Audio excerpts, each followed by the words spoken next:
সীমান্ত পথে বিভিন্ন সময় নারী, শিশু, পুরুষ সহ বিভিন্ন শ্রেণী পেশার মানুষ কাজের সন্ধানে, মিথ্যা আশ্বাস সহ চাকরির সন্ধানে যায় ভারতে।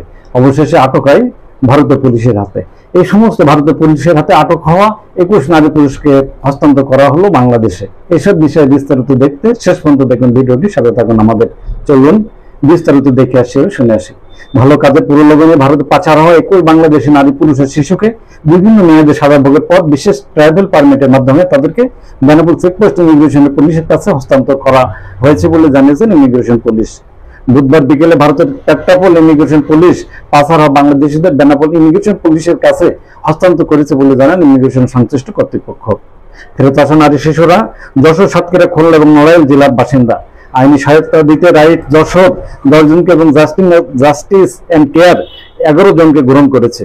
দেশের বিভিন্ন সীমান্ত পথে তারা ভারতে গিয়ে অনুপ্রবেশের অভিযোগে আটক হয়েছিল পুলিশের হাতে। জাস্টিস এন্ড কেয়ারের যশোর শাখার senior program officer Abdul Mohid জানিয়েছেন, ভালো কাজের প্রলোভনে দেশের বিভিন্ন সীমান্ত পথে দালালের মাধ্যমে তারা ভারতে যান। এই সময় অনুপ্রবেশের অভিযোগে ভারতের পুলিশ তাদেরকে বিভিন্ন এলাকা থেকে আটক করে জেলে পাঠায়। পরে আইনি সহায়তা দিতে ভারতের একটি মানবাধিকার সংস্থা তাদের আদালত থেকে ছাড়িয়ে হেফাজতে নেয়। বিভিন্ন মেয়াদ সাজা ভোগের পর দুদেশের সরকারের স্বরাষ্ট্র পররাষ্ট্র মন্ত্রণালয়ের সহযোগিতায় বিশেষ ট্রাভেল পারমিটের মাধ্যমে তারা দেশে ফেরার সুযোগ পায় বলেও জানিয়েছেন তিনি।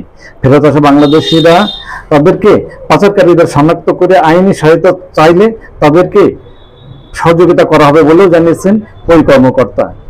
এছাড়াও তাদেরকে বিভিন্ন মেয়াদে সাজাভোগ শেষে বাংলাদেশে হস্তান্তর করা হয় বলে জানান ইমিগ্রেশন সংশ্লিষ্টরা। আমরা এমন কিছু তথ্য ভিডিও চিত্রে দেখাতে চাই।